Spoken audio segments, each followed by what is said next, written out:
Twongeye kubasuhuza abakunzi ba shene yacu Umucyo Hambo, tubahaye ikaze ku uyu munsi wa tariki 5 z'ukwezi kwa mbere mu uyu mwaka wa 2026. Ndizera ko muri amahoro nk'uko bisanzwe. Amakuru yacu aba arakagaruka. Aya makuru yari integuza ya video yabanje yavugaga aho ingoma mu karere ka Ngoma inkuba yakubise abantu 15, 9 muri bo barakomereka. Twari twabasezeranyije ko tubagezaho indi nkuru nanone ifasha abantu bose kwirinda ibiza, kumenya amakuru y'ibigendanye n'ikirere cyangwa se n'iteganyagihe, ibyo twita Meteo Rwanda.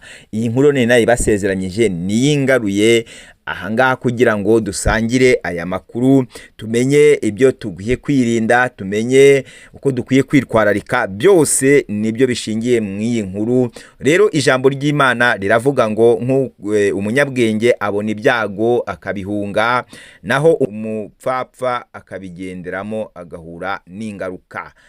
Umunyabwenge rero ni uwitwararika, ariko nyine umuntu utari umunyabwenge ntabwo yumva icyago aho kiri ngo agihunge.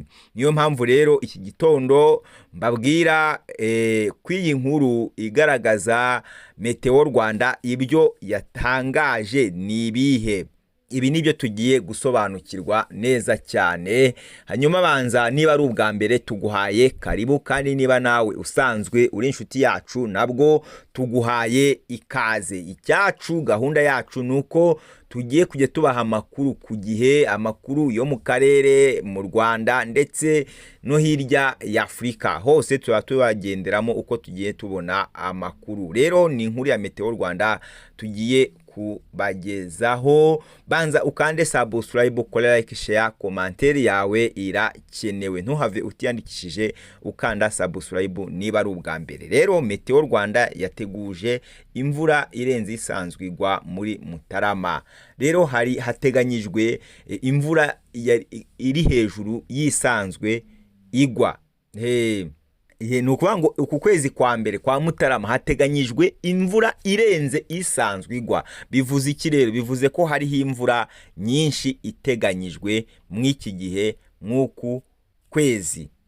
Bavandimwe bakunzi bacu, ikigo cy'igihugu cy'iteganyagihe Meteo Rwanda cyashyize hanze itangazo rikomeye rimenyesha abanyarwanda ko mu kwezi kwa Mutarama 2026 hateganyijwe imvura iri hejuru y'isanzwe igwa. Muri iki gihe bikaba biteganyijwe ko izagera hagati ya milimetero 50 na milimetero 300 bitewe n'uturere. Ibi bivuze ko mu bice byinshi by'igihugu hagiye kugwa imvura nyinshi kurusha uko byari bisanzwe biteganyijwe. Ibintu bishobora guteza ingaruka zirimo imyuzure, inkangu, isuri ndetse n'ibindi byangiriza ibikorwa remezo nk'imyaka. Meteo Rwanda igaragaza ko iyi mvura iziyongera cyane mu ntara y'uburengerazuba, y'amajyaruguru, y'amajyepfo ndetse no mu mujyi wa Kigali, mu gihe mu ntara y'Iburasirazuba hateganyijwe imvura nke ugereranyije n'ahandi. Mu turere kwa Rusizi na Nyamasheke, mu burengerazuba bwa Musanze na Nyabihu ndetse no mu turere kwa Rubavu, Rutsiro, Karongi, Nyamagabe na Nyaruguru hateganyijwe imvura ishobora kugera hagati ya milimetero 250 na milimetero 300, ikaba ariyo nyinshi iteganyijwe muri uku kwezi. Ahantu henshi mu ntara y'uburengerazuba, mu mujyi wa Kigali, mu turere kwa Muhanga, Huye, Gisagara, Nyanza, Ruhango, Kamonyi, Rulindo na Gakenke hateganyijwe imvura iri hagati ya milimetero 200 na milimetero 250. Mu turere kwa Bugesera, Ngoma na Rwamagana ndetse no mu bice by'amajyepfo ya Kirehe, Gicumbi na Burera hateganyijwe imvura iri hagati ya milimetero 150 na 200. Mu gihe mu turere kwa Kayonza, Gatsibo na Nyagatare ariho hateganyijwe imvura nke iri hagati ya milimetero 50 n'ijana.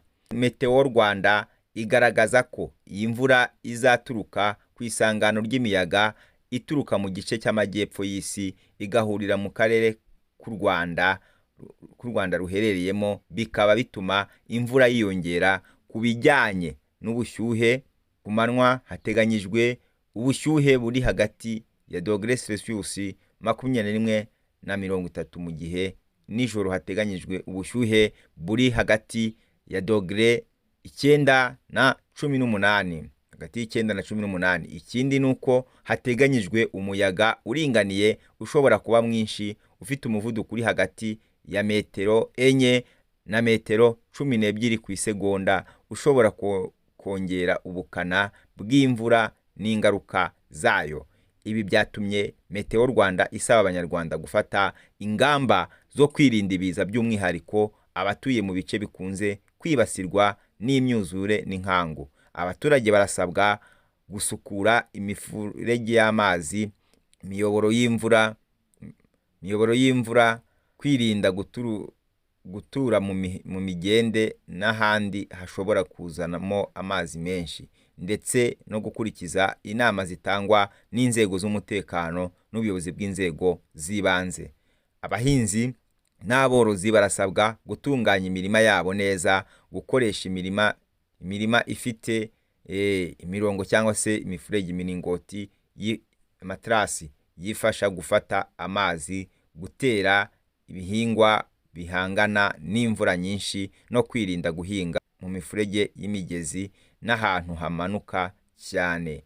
Imvura nyinshi ishobora guteza isuri, ikangiriza imirima, ikica imyaka, ndetse igahungabanya imibereho y'abaturage, ariko kandi ishobora no kuba amahirwe yo kubahiriza amahirwe ku bahinzi n'aborozi bitegura neza. Meteo Rwanda isaba abanyarwanda gukomeza gukurikira amakuru y'iteganyagihe atangwa buri munsi, kugira ngo babashe gufata ingamba zijyanye n'ibihe.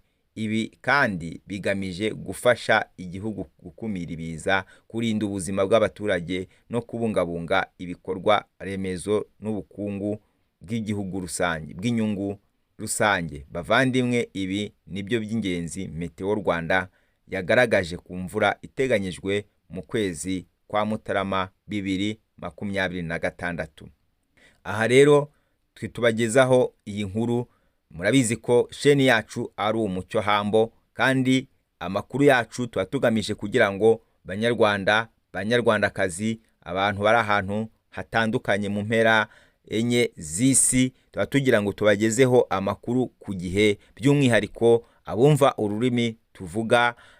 Turabasaba kugira ngo namwe mudushyigikire, kuko amakuru yacu aba yizewe. Amakuru yacu tuba tugira ngo tuyasangize abandi. Rero nawe wagira uruhare mu gutera inkunga iyi sheni yacu, kandi yanyu iriho ku bwanyu. Muyitera inkunga, mudufashe, mudutere inkunga, mukanda subscribe, mukora like, share, komanteri yanyu, ndetse no mu bundi buryo butandukanye uko washobozwa. Rero amakuru yacu nakagaruka, uko tugenda tuyabona turagenda tubagezaho amakuru uko agenda aza. Mugira amahoro, muramenye kandi mukomeze kwirinda ibiza.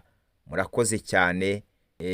Shalom shalom. Aya makuru tuyakesha ikinyamakuru igihe.com.